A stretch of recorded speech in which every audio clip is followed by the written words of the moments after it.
Šiandien pagirkime aptarnavimą pasikalbėjimuose mūsų pokalbiuose. Sveikinuosi aš, Ieva Dančytė, pagirkime aptarnavimo projekto ambasadorė. Bei svečiuose turime Baldai Vienas prekinio ženklo klientų aptarnavimo specialistę Aureliją Skačkovą. Sveiki. Sveiki. Labai džiugu, kad atvykot, kad dalinatės ir iškart noriu pasiteirauti, kaip kuriat ryšį su klientais. Vis dėlto esat nuotolinė, elektroninė parduotuvė baldų, tai to turbūt gyvo bendravimo šiek tiek mažiau. Taip, gyvo bendravimo mažiau, bet stengiamės būti pasiekimi klientams patogiais kanalais, tai nesvarbu, ar tai būtų skambučiai telefonu, elektroniniu paštu ar per socialinius tinklus. Stengiamės proaktyviai bendrauti su klientais, suteikti visą jiems reikalingą informaciją. Taip pat investuojame į klientų aptarnavimo komandą, kuri greitai reaguoja į pateiktas užklausas, o prireikus sprendžia ir iškilusius klausimus. Stengiamės taip pat kalbėti su klientais žmogiškai. Tai yra įsiklausyti jų poreikius, į pateiktą informaciją ir padėti išsirinkti prekę.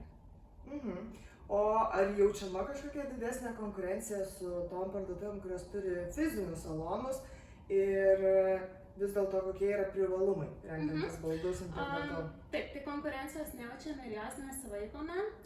Tikrai džiaugiamės, kad žmonės gali pasirinkti, kur įsigyti prekes, tai yra ar gyvai, ar elektroninė parduotuvė.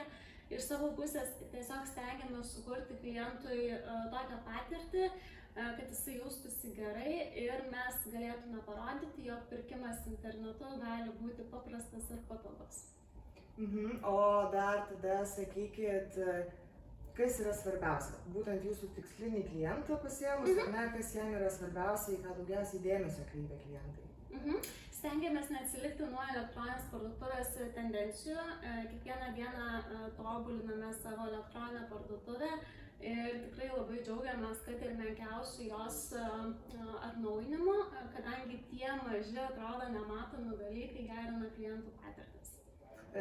Šitoje vietoje tai iš tikrųjų labai būna, kiek ir su tyrimais dirbam, darom, tai pasistebi, kad paėmus vieną kažkurią dalį atrodo viskas tvarkojo, kai jau pereinė visą procesą, išlenda atsiranda. Supratau, tai IT skyrius dirba daug. Nemažai.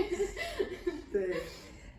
Sakykit, ar matuojat kažkaip klientų patirtis? Ar renkat atsiliepimus, ar kažkaip kažką su jais darot, ar tik vidiniam, ar viešiniam kažkur? Taip, tai iš tikrųjų kiekvieną dieną gauname atgalinį ryšį iš klientų pusės.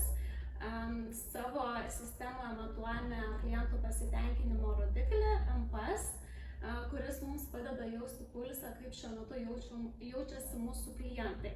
Tai tikrai džiaugiamės, kad mūsų MPS rodiklis šiai dienai viršia 87%, kas reiškia, jog klientai mano, kad mes esame tarp top geriausiai aptarnaujančių įmonių pasaulyje.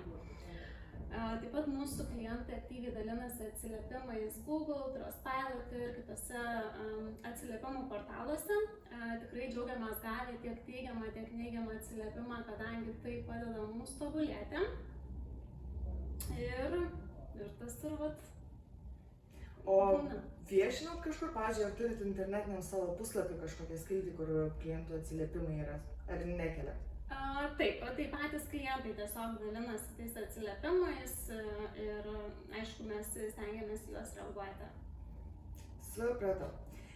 Dar norėčiau pasiteiraut, kokia galbūt vidinė savo įmonės ar organizacijos iniciatyva ar kažkokių sprendimų, galbūt jūs asmeniškai labiausiai džiaugiatės ir didžiuojatės kažkuo, ką jau gali pasiūlyti klientams?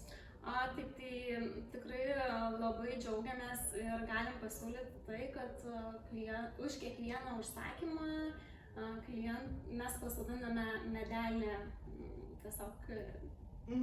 Kaip, šiaip labai graži iniciatyva, klausimas, kaip kilo šitą iniciatyvą, kaip sugalvojate, kodėl ją pasirinkot? Taip, tai kaip įmonė tiesiog jaučiame pareigą ne tik imti, bet ir duoti, ar ne? Tai nepaslaptis, kad prekyba susijusi su logistika, kuri palieka didelį pėdsaką žemėje. prie kurio prisidedame ir mes, ar ne, iš savo pusės stengiamės sumažinti ore esantį CO2 kiekį. Tai tikrai manom, kad ši iniciatyva taip pat patinka ir mūsų klientam ir kartu su kiekvienu užsakymu, kartu su klientu galime užtikrinti, kad dėka jo bus pasodintas medelis. O tas noras, kaip prisidėti prie švaresnės aplinkos, gražesnės ir net tvaresnės, ar tai buvo, kad maždaug kada tai buvo sugalvota iniciatyva toks? Gal pamenat tiesiog? Dabar tiksliai tikrai neatsiminsiu. Nes ypač čia gal pastaraisiais keliais metais dabar labai mada tokia, ar ne, visų įmonėm link žalesnės tokios veiklos eiti. Tai jeigu aš teisingai pamenu, tai kiek žiūrėjau, dar prieš visą šitos madas sugalvoju, dėl to tai buvo įdomu pasižiūrėti, ar čia buvo madų vaikymasis, ar iš anksčiau dar iš kažkokių užsienio gal tendencijų. Dar norėjau pasmalsauti, čia irgi ne per seniausiai gavot Baltic E-Commerce Awards apdovanojimą, ką jums jisai reiškia ir kaip pavyko pasiekti tokių rezultatų? Tai dirbame ne dėl apdovanojimo ar specialiai to nesiekėme. Kiekvieną dieną stengiamės daryti bent po truputį kažką geriau ir tikrai labai smagu, kad tą įvertinimą, tą rezultatą pamatome per tarptautinę ir vietinį įvertinimą. Dėkui. Ir turbūt toks jau, kaip pasakyti, standartinis mūsų šitų pasikalbėjimų klausimas. Jums asmeniškai, Aurelija, jeigu reikėtų išsirinkti vieną kažkurią patirtį, kur buvot klientė ir aptarnavo taip, kad norėtųsi visi visur ir visada, kad taip aptarnautų ir kad kiekvienam turbūt prekiniam ženklui būtų galima palinkėti tokio klientų aptarnavimo. Kokia tai būtų patirtis? Šiaip iš tikrųjų labai sunku išskirti kažkokią konkrečią patirtį savo, bet man tikrai labai malonu tokios patirtis, kai aš gaunu atgalinį ryšį ir dėmesį. Tai yra, tarkim, kaip ir buvo prieš kažkurį laiką, kai nuėjau į kavinę ir tiesiog darbuotojas atsiminė mano mėgstamą gėrimą. Tai atrodo tokia smulkmena, bet iš tikrųjų tai labai nudžiugina ir tikrai matosi, kad tu gauni tą atgalinį ryšį, kad tave prisimena. Tai aš manau, kad tas ir yra būtent geros klientų aptarnavimo esmė, ta taisyklė. Supratau. Dėkui labai už jūsų laiką, už atsakymus ir turbūt tada palinkėčiau kiekvienam jūsų klientui, bet ir jaustis tuo svarbiu klientu, laukiamu klientu. Ir taip pat palinkėsiu pasiekti puikių rezultatų šiemet Pagirkim aptarnavimo projekte ir galbūt antrus metus iš eilės tapti geriausiai klientus aptarnaujančią baldų įmonę mūsų projekte. Ačiū labai už palinkėjimus. Stengsimės. Dėkui.